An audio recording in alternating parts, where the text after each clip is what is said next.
It's a problem. Now, should we take a position where we leave this alone? Or should we speak about it? Should we raise it and ask for dialogue? The GSO that I represent, and as I said before, these views are not mine. These views are the views of the organization. I'm representing all graduate students here. We are seeing this trend. And we would like a space of dialogue on these issues.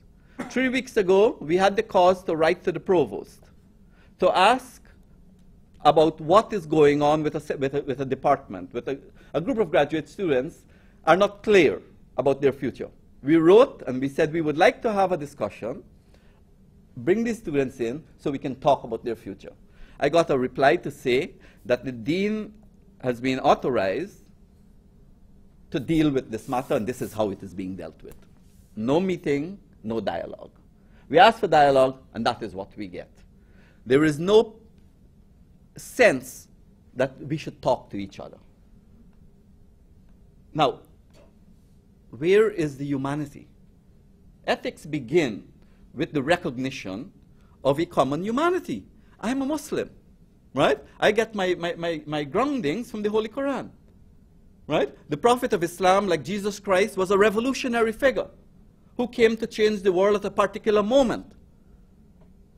And they brought forward important dimensions which helped in the training and in the formation, certainly in my formation. My formation came about as a result of Prophet Muhammad and Jesus Christ and other prophets. On this university, there is no middle ground. Now, this is not acceptable, and it should not be acceptable to students, faculty, nor administrators. This is not a complaint against administration. This is a complaint that we need to coalesce and try to organize for this space of dialogue.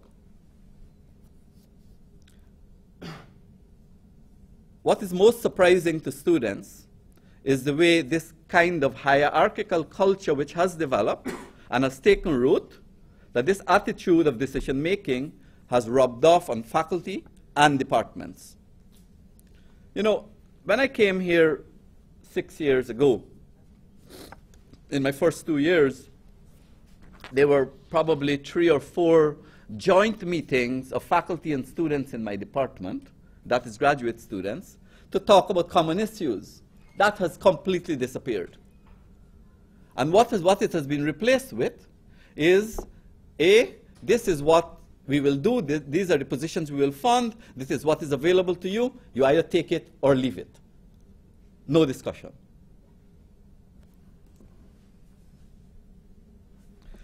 We live in an environment where faculty and departments accept the decisions of administrators without question, without debate, and without any fight. We now have faculty without backbone, without soul, and without heart. Now, teachers are not supposed to be like that. Teachers are supposed to be people with a connection with the ordinary world. That is why we're teachers. I'm a teacher.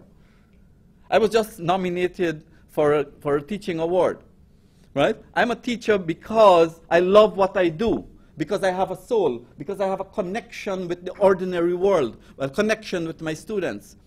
More and more, this is what we're faced with. We're faced with a situation where faculty have lost that ability. They've lost their soul. They've lost their heart.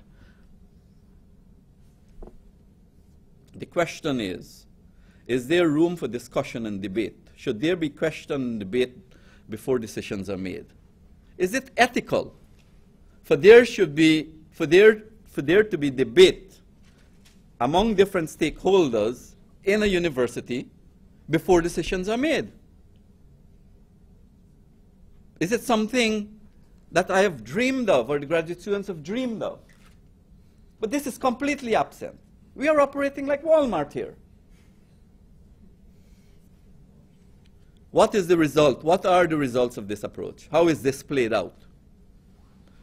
We have larger and larger class sizes, where professors no longer can deliver the kind of education to students, where professors no longer know who their students are.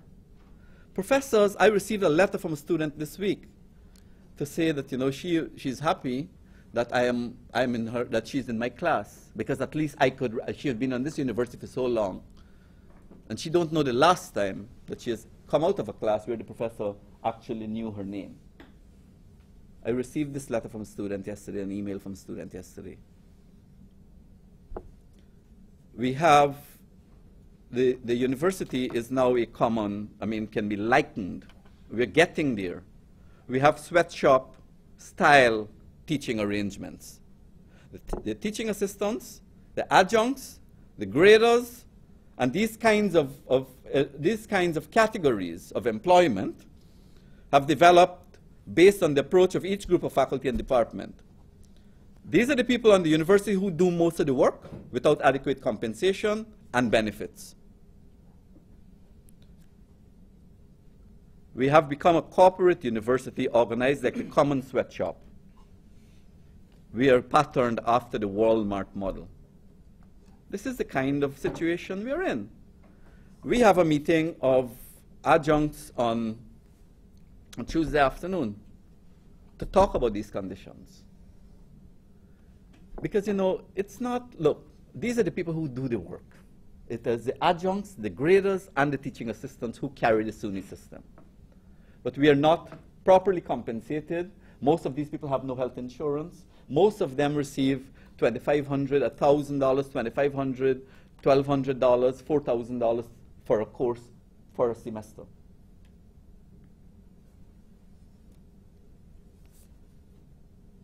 So we have a university where adjuncts, graders, etc. have no facilities, have no access to photocopying and computers to prepare for their classes, have no adequate office space, etc.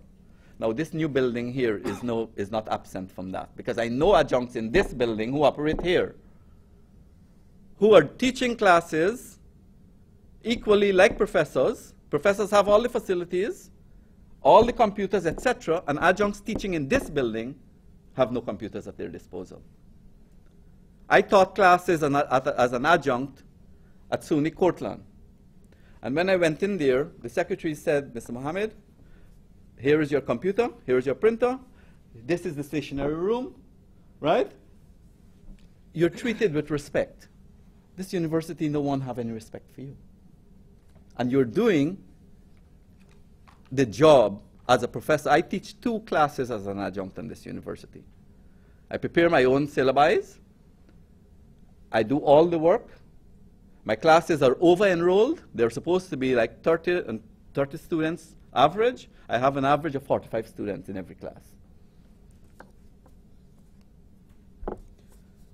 So what we need, and what the GSO is saying, we are opening this out in this discussion, is a space of dialogue between all stakeholders of the university, that we need to engage a process to rescue the university from the kind of corporate takeover of space, right? And this takeover of space is not only takeover of physical space, but it's a takeover of intellectual space. It is the co-optation of faculty into the corporate world that has taken place, which is the problem. That is the problem. Our faculty has been taken over and co-opted within that space. That's all I have to say. Thank you.